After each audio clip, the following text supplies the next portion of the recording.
अति गंभीर कुपोषित यानी सैम बच्चों का समुदाय आधारित प्रबंधन प्रस्तुतकर्ता यूनिसेफ एवं national centre of excellence for SAM management, Kalawati Saran children's hospital, Nai Delhi. अति गंभीर कुपोषित बच्चों के समुदाय आधारित प्रबंधन के 7वें सत्र में आपका स्वागत है। इस सत्र में हम 6 माह से 59 माह के बच्चों में कुपोषण की रोकथाम तथा पोषण में सुधार करने के लिए विभिन्न उपाय कौन से हैं, इस पर जानकारी साझा करेंगे। इस सत्र में सीखने के प्रमुख उद्देश्य कुछ इस प्रकार होंगे। पूरक आहार का महत्व, देने का तरीका, उम्र अनुसार पूरक आहार में विविधता, गुणवत्ता तथा उसे ऊर्जा युक्त बनाने के तरीके। साथ ही हम ये भी जानेंगे कि बच्चे के बीमार होने पर आहार में किन बातों का ध्यान रखना चाहिए, आहार कैसा, क्या और कितना देना है तथा दस्त लगने पर किन चीजों का ध्यान रखना है। साथ ही हम ये भी चर्चा करेंगे कि कुपोषण की रोकथाम में साफ सफाई एवं स्वच्छता का क्या योगदान है तथा इसके विभिन्न तरीके कौन से हैं। सरकार द्वारा पोषण संबंधित चलाए जा रहे विभिन्न कार्यक्रम कौन से हैं तथा इनके तहत कौन सी सुविधाएं उपलब्ध हैं, इस पर भी चर्चा की जाएगी। चूंकि बच्चों की पोषण स्थिति माताओं के पोषण पर भी निर्भर करती है, अतः माताओं के पोषण में सुधार करने के विभिन्न तरीकों पर भी चर्चा की जाएगी। पूरक आहार बढ़ते शिशुओं में पोषण की आवश्यकता को पूरा करने के लिए मां के दूध के साथ दिए जाने वाला ऊपरी आहार होता है। ये बच्चे के जन्म से 6 माह या 180 दिन पूरे होने पर उसे देना शुरू किया जाता है। इसकी मात्रा तथा विविधता बच्चे की उम्र के अनुसार तय की जाती है।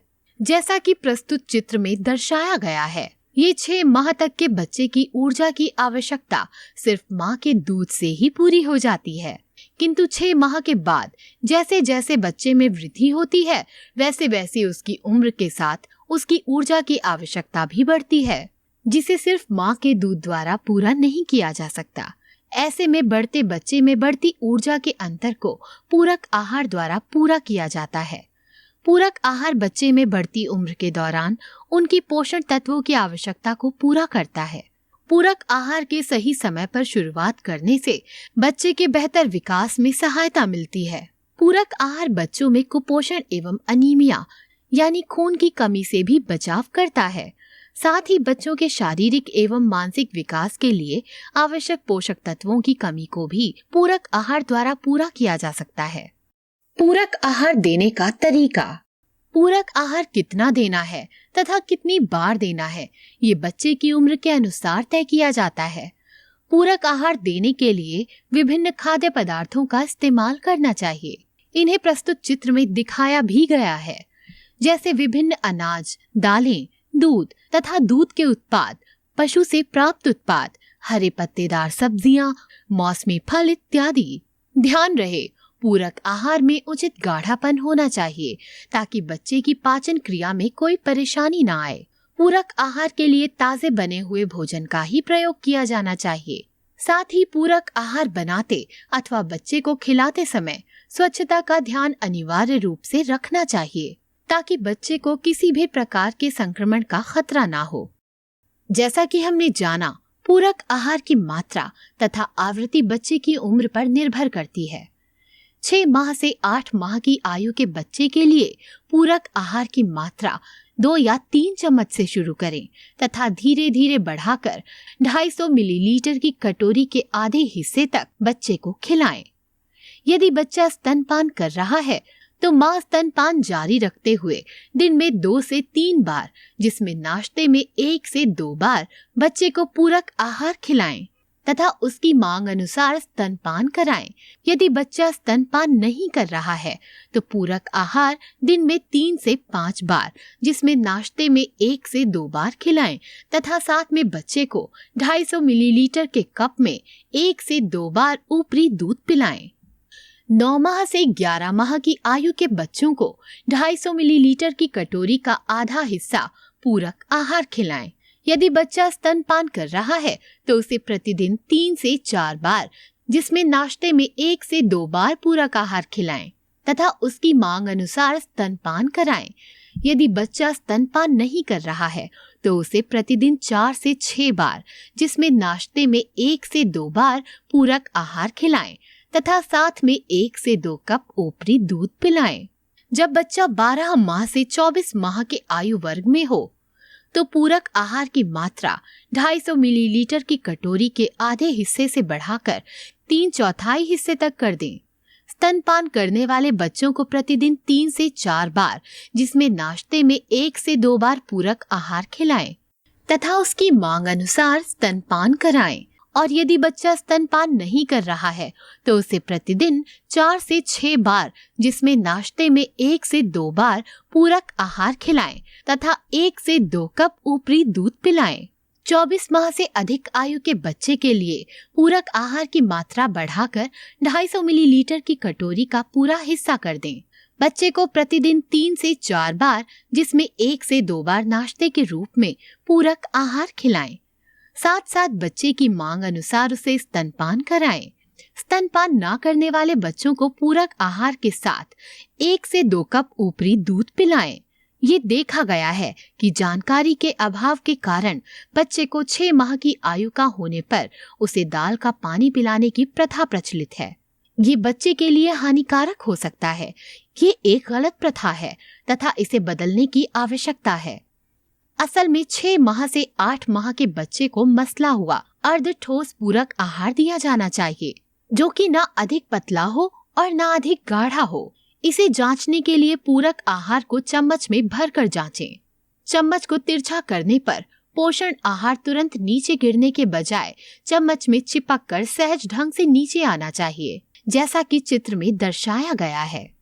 ये गाढ़ा आहार बच्चे को तब तक दें जब तक बच्चा आहार को चबाकर निगलने में सक्षम ना हो जाए। उसी प्रकार 9 माह से 24 माह तक की आयु के बच्चे का पूरक आहार मसला हुआ, बारीक कटा हुआ, कुछ चबाने योग्य या फिर ऐसा होना चाहिए जिसे बच्चा पकड़कर खा सके। 24 माह से अधिक आयु के होने पर बच्चे को परिवार के अन्य सदस्यों के लिए बनने वाले भोजन में से खिलाया जा सकता है। बच्चे की पोषण तथा ऊर्जा की आवश्यकता को पूरा करने के लिए आवश्यक है कि उसे दिए जाने वाले पूरक आहार में विविधता हो, जिससे बच्चे को सभी जरूरी पोषक तत्व मिले। ऐसा करने के लिए बच्चे के पूरक आहार में खाद्य पदार्थों के विभिन्न समूहों में से चीजों को शामिल करें, जैसा कि चित्र में दर्शाया गया है। खाद्य पदार्थों का पहला समूह ऊर्जा देने वाले खाद्य पदार्थों का है। इसमें अनाज जैसे गेहूं, चावल, मक्का, बाजरा, रागी इत्यादि, वसायुक्त खाद्य पदार्थ जैसे तेल एवं घी तथा चीनी, गुड़ इत्यादि आते हैं, जो कार्बोहाइड्रेट के अच्छे स्रोत होते हैं। बच्चे के पूरक आहार में इन्हें शामिल करने से उसमें ऊर्जा की मात्रा को बढ़ाया जा सकता है। खाद्य पदार्थों का दूसरा समूह मांसपेशियां बढ़ाने वाले खाद्य पदार्थों का है। इसमें दाल, दूध व दूध से बनी चीजें जैसे दही, पनीर, लस्सी इत्यादि तथा मांस, मच्छी, अंडा इत्यादि आते हैं। इनमें प्रोटीन की अच्छी मात्रा होती है तथा इन्हें पूरक आहार में शामिल करने से बच्चों की मांसपेशियों की वृद्धि में सहायता मिलती है। खाद्य पदार्थों का तीसरा समूह पोषक तत्वों से भरपूर एवं बीमारियों से बचाने वाले खाद्य पदार्थों का है। इनमें हरे पत्तेदार सब्जियां जैसे पालक, सरसों, बथुआ, मेथी इत्यादि, मौसमी सब्जियां जैसे गोभी, भिंडी, बैंगन, सीताफल, शिमला मिर्च इत्यादि एवं फल जैसे केला, सेब, आम, पपीता इत्यादि शामिल हैं। इनमें विटामिन तथा अन्य पोषण तत्व भरपूर मात्रा में उपलब्ध हैं एवं इन्हें बच्चों के पूरक आहार में शामिल करने से उनकी रोग प्रतिरोधक क्षमता को बढ़ाने में सहायता मिलती है। आइए जानें कि बच्चे के पूरक आहार को गुणवत्ता तथा ऊर्जा युक्त बनाने के लिए किन तरीकों को प्रयोग में लाया जा सकता है। जैसा कि चित्र में प्रदर्शित किया गया है, पके हुए भोजन में ऊपर से 1 चम्मच घी या मक्खन मिलाने से उनमें ऊर्जा की मात्रा को बढ़ाया जा सकता है। ध्यान रहे कि सब्जियों अथवा फलों को काटने से पहले धोएं, क्योंकि काटने के बाद धोने से उनमें मौजूद पानी में घुलने वाले विटामिन तथा अन्य पोषक तत्वों को नुकसान पहुंचता है। आहार में अंकुरित दालें या चने तथा हरे पत्तेदार सब्जियां शामिल करने से बच्चे के शरीर में विटामिन सी एवं आयरन की मात्रा बनी रहती है। इन तरीकों द्वारा पूरक आहार की गुणवत्ता में वृद्धि होती है। पूरक आहार को गुणवत्ता और ऊर्जा युक्त बनाने के कुछ अन्य तरीके भी हैं। आइए इन्हें जानें। जैसा कि चित्र में दर्शाया गया है, मीठे भोजन जैसे हलवा, खीर, दलिया इत्यादि बनाते वक्त उनमें चीनी के बजाय गुड़ का इस्तेमाल करने से उन्हें अधिक पौष्टिक बनाया जा सकता है। पूरक आहार एक ढके हुए बर्तन या प्रेशर कुकर में बनाएं, जिससे उसमें मौजूद पोषक तत्व बरकरार रहें। अंकुरित किया हुआ अनाज, दालें, मूंगफली इत्यादि को भूनकर एवं पीसकर बच्चे के भोजन में ऊपर से 1 चम्मच मिलाने से उसमें ऊर्जा की मात्रा एवं गुणवत्ता में वृद्धि होती है। खाना बनाने के लिए आयोडीन नमक का ही इस्तेमाल करना चाहिए तथा इसे खाना बनाने एवं गैस बंद करने के बाद ऊपर से मिलाना चाहिए। आइए अब रिस्पॉन्सिव फीडिंग यानी बच्चे को पर्याप्त समय देकर उसे प्यार से खाना खिलाने की प्रक्रिया को जानें। माताओं द्वारा एक सामान्य शिकायत की जाती है कि उनकी पूरी कोशिश करने पर भी बच्चा ढंग से भोजन नहीं करता। ऐसे में कुछ बातों का ध्यान कर इस समस्या को सुलझाया जा सकता है। सबसे पहली बात, बच्चे को एक बारी में सिर्फ एक प्रकार का ही भोजन परोसें। हर बच्चे की अपनी एक कटोरी और चम्मच रखें ताकि माँ ये जान सके कि हर बच्चे ने कितनी मात्रा में खाना खाया है। एक उम्र के लड़के और लड़कियों को एक समान मात्रा में भोजन की आवश्यकता होती है, अतः भोजन खिलाते वक्त किसी प्रकार का भेद ना करें। माँ को बच्चे की भूख के संकेतों के प्रति संवेदनशील रहना चाहिए तथा बच्चे को बहलाते हुए एवं प्यार दुलार के साथ प्रोत्साहित कर भोजन खिलाना चाहिए। खाना खिलाते समय बच्चों की आंखों से संपर्क करें, जिससे बच्चे का ध्यान आपके साथ जुड़ा रहे। शिशुओं को अपने हाथों से भोजन कराएं एवं बड़े बच्चों को खाने में मदद करें। भोजन करने वाली जगह में शांति एवं एकांत का माहौल बनाएं, जिससे बच्चे का ध्यान इधर उधर ना भटके। यदि बच्चा कोई खाद्य वस्तु खाने से मना करता है तो उसे जबरदस्ती ना खिलाएं और वही चीज 4-5 दिन बाद फिर बच्चे को परोसें। बच्चों को पूरक आहार में क्या देना चाहिए तथा क्या नहीं देना चाहिए, आइए जानें। खिचड़ी, दलिया, पुलाव, पालक की रोटी, मसला हुआ मौसमी फल, सत्तू एवं हलवा या खीर बच्चों को खिलाने से उनमें पोषक तत्वों की सही मात्रा बनी रहती है। अतः इन सभी को बच्चे के पूरक आहार के रूप में उपयोग किया जाना चाहिए। दाईं तरफ चित्र में दर्शाए गए बाजार में पैकेट में मिलने वाली खाद्य वस्तुओं जैसे चिप्स, नूडल्स, पोंगा, रस्क, बिस्किट या कोल्ड ड्रिंक, चाय, कॉफी इत्यादि को बच्चों को नहीं देना चाहिए। इनमें पोषक तत्व नहीं होते तथा इनमें नमक, वसा और चीनी की मात्रा अधिक होती है, जिससे बच्चों में मोटापे की समस्या आ सकती है। साथ ही इनकी आदत लगने पर बच्चा घर में बने भोजन में रुचि दिखाना बंद कर देता है। आइए अब बच्चे के बीमार होने के दौरान आहार संबंधी मुख्य बातों को जानें। यदि बच्चा बीमारी में स्तनपान कर पा रहा है तो स्तनपान जारी रखें एवं अधिक बार और लंबी अवधि के लिए कराएं। यदि बच्चा स्तनपान नहीं कर पा रहा है तो माँ अपने दूध को कटोरी में निकालकर चम्मच की सहायता से बच्चे को पिला सकती है। इससे माँ के शरीर में दूध बनने की प्रक्रिया जारी रहती है। साथ ही बच्चे को पूरक आहार दिन में अधिक बार थोड़ी थोड़ी मात्रा में दें। बच्चे के साथ अधिक समय लगाकर उसे धैर्य एवं प्रेम के साथ भोजन कराएं। बच्चे के भोजन में तरल पदार्थ अधिक मात्रा में दें। क्योंकि बीमारी के समय बच्चे की भूख कम हो जाती है, अतः बच्चे को बहलाकर प्यार से उसे भोजन करने के लिए प्रेरित करें। बीमारी के ठीक हो जाने पर बच्चे को अधिक मात्रा में, अधिक बार एवं ज्यादा समय देकर धैर्य पूर्वक भोजन कराएं एवं माँ का दूध पिलाएं, जिससे बच्चे के शरीर में बीमारी की वजह से हुई पोषण की कमी को दूर किया जा सके। बच्चों में दस्त लगना एक आम समस्या है। इससे बच्चे के शरीर में पोषण के स्तर में गिरावट आती है। ऐसे में दस्त के शुरू होते ही बच्चे को ORS का घोल पिलाना शुरू कर देना चाहिए और तब तक देना चाहिए जब तक दस्त ठीक ना हो जाए। साथ ही बच्चे को अतिरिक्त तरल पदार्थ जैसे नींबू पानी, छाछ अथवा नारियल पानी जो भी उपलब्ध हो पिलाते रहना चाहिए। बच्चे को पूरक आहार देना जारी रखना चाहिए। इससे दस्त के जल्दी ठीक होने में सहायता मिलती है। दस्त के दौरान बच्चे को जिंक की गोली या सिरप 14 दिनों तक दस्त रुकने पर भी देते रहना चाहिए। बच्चे को ORS के घोल एवं जिंक की गोली या सिरप के अलावा बाजार में मिलने वाले कोल्ड ड्रिंक, शक्कर का घोल, फलों का रस, ग्लूकोज, डिब्बे वाला जूस, चाय या कॉफी नहीं पिलानी चाहिए। इनसे दस्त की समस्या बढ़ सकती है। चलिए अब ORS को तैयार करने की विधि को विस्तार से जानें। सबसे पहले अपने हाथों को साबुन एवं पानी से अच्छे से धोकर साफ करें एवं साफ बर्तन में 1 लीटर साफ और स्वच्छ पानी लें। इसमें 1 लीटर के लिए उपयुक्त ORS पाउडर के पैकेट को डालकर अच्छे से मिलाएं एवं घोल तैयार कर लें। इसके उपरांत ORS के घोल को एक साफ गिलास में भरें और थोड़े थोड़े अंतराल पर बच्चे को चम्मच की मदद से पिलाते रहें।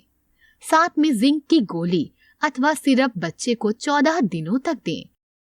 बीमारी के दौरान यदि बच्चे में किसी भी प्रकार के खतरे के लक्षण नजर आए, जैसे तेज बुखार, दौरा पड़ना, बच्चे का खाने से इनकार करना, बच्चे को खांसी होना या सांस लेने में तकलीफ होना या फिर बच्चे को बार बार उल्टी आना, तो बच्चे को तुरंत नजदीकी स्वास्थ्य केंद्र में ले जाना चाहिए।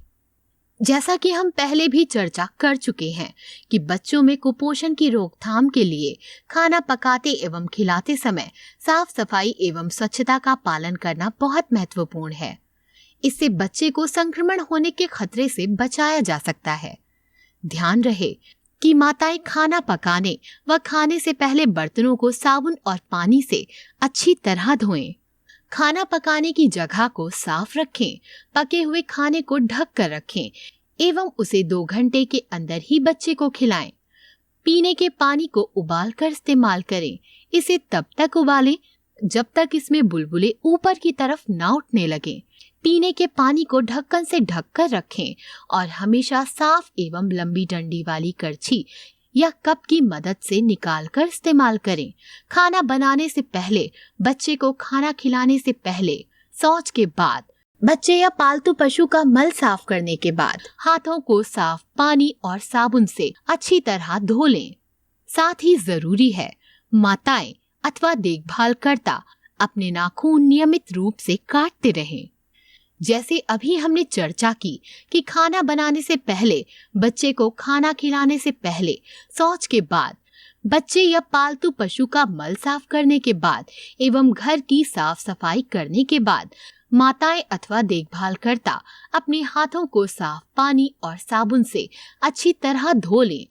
जैसा कि बाईं ओर चित्र में दिखाया गया है, वहीं दाईं ओर चित्र में हाथ धोने की सही विधि दिखाई गई है।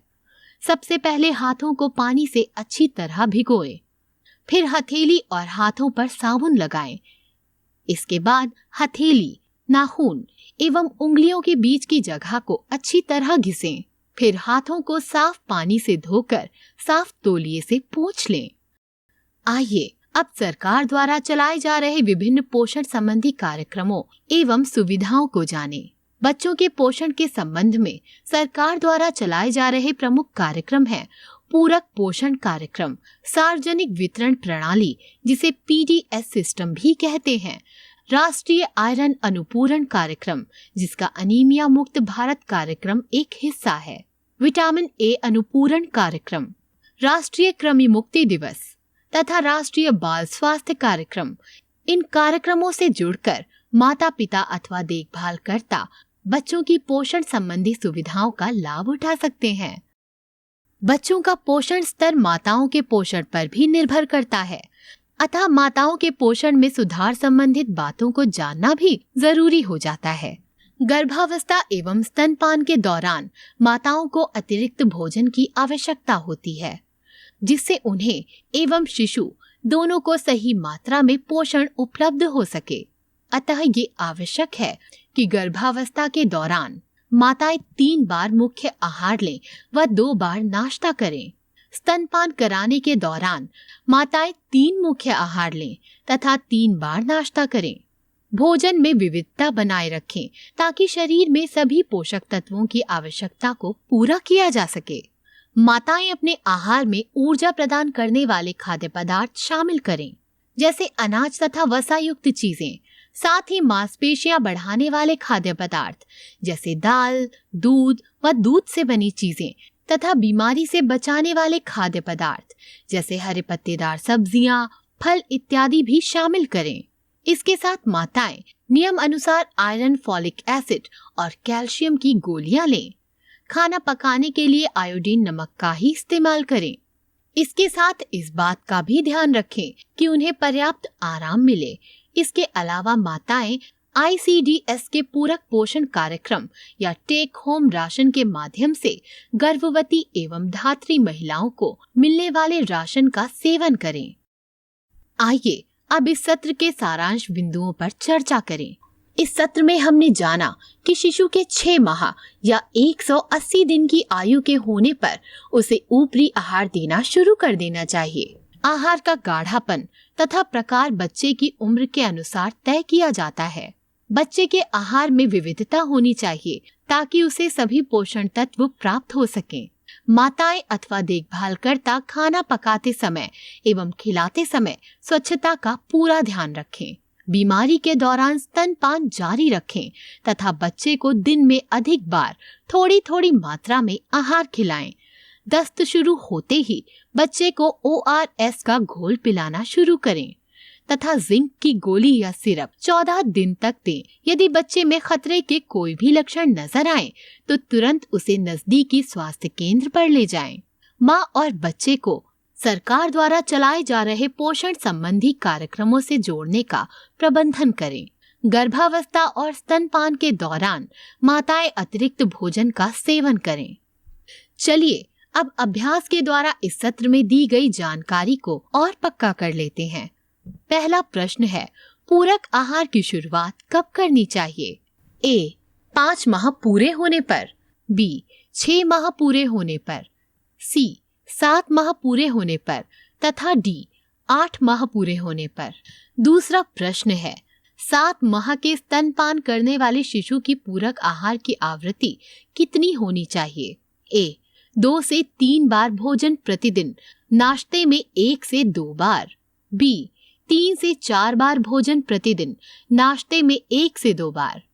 C 4 से 5 बार भोजन प्रतिदिन, नाश्ते में 1 से 2 बार। या D पता नहीं। तीसरा प्रश्न है, हरे पत्तेदार सब्जियां और फल क्या फायदा देते हैं? A ऊर्जा तथा शक्ति देते हैं। B मांसपेशियां बढ़ाते हैं। C बीमारियों से बचाते हैं तथा D पता नहीं। चौथा प्रश्न है, पूरक आहार को गुणवत्ता और ऊर्जा युक्त कैसे बनाया जा सकता है? A पके हुए भोजन में ऊपर से 1 चम्मच घी या मक्खन डालकर। B अंकुरित दालें अथवा चने तथा हरे पत्तेदार सब्जियां शामिल करके। C खाने में आयोडीन नमक का इस्तेमाल करके तथा D ऊपर दिए गए सभी। कृपया सही विकल्प का चुनाव कर अपने उत्तर नोट करें। चलिए अब प्रस्तुत प्रश्नों के सही जवाब के बारे में जानें। पहले प्रश्न का सही उत्तर है B पूरक आहार की शुरुआत बच्चे के 6 माह के पूरे होने पर करनी चाहिए। दूसरे प्रश्न का सही उत्तर A है, यानी 7 माह के स्तनपान करने वाले शिशु की पूरक आहार की आवृत्ति 2 से 3 बार भोजन प्रतिदिन, नाश्ते में 1 से 2 बार होनी चाहिए। तीसरे प्रश्न का सही उत्तर C है, यानी हरे पत्तेदार सब्जियां और फल बीमारियों से बचाते हैं। चौथे प्रश्न का सही उत्तर D है, यानी पूरक आहार को गुणवत्ता और ऊर्जा युक्त बनाने के लिए ऊपर दिए गए सभी उपायों का इस्तेमाल किया जा सकता है। आशा है आपने सही उत्तर ज्ञात किए होंगे। ये सत्र यहाँ समाप्त होता है। साथ बने रहने के लिए धन्यवाद।